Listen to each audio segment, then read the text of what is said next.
KNAPP connectors here. We're out in the wood shop, and today I'm going to show you how to install the sKLICK connector. So it is one of our most popular connectors for trims, moldings, for attaching any types of small dimensions where you don't want to necessarily put a nail hole or a screw through. It's a self-tightening connector. Today I'm going to show you how to install the piece of chair rail on the chair rail backer, just like this one you see here. It has no holes in it, no need for puttying, so of course saving time and labor. So let me go ahead and I'll show you how to do that.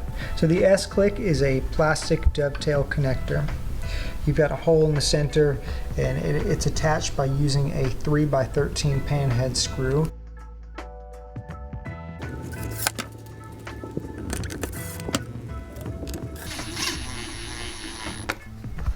Now the next step is to make our dovetail route in the back of our chair rail. I'll go ahead and make it in the center. So this is the KNAPP custom dovetail router bit. This is the 1/4 inch shank.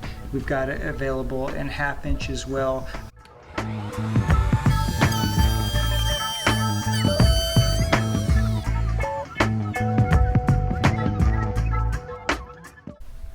So the last step is to snap in our chair rail into the backer. So I'll hold it right on the edge, that way you can see how it goes in. And it's just going to compress slightly and it snaps in. And that's how you attach your chair rail to the chair rail backer using the sKLICK connector.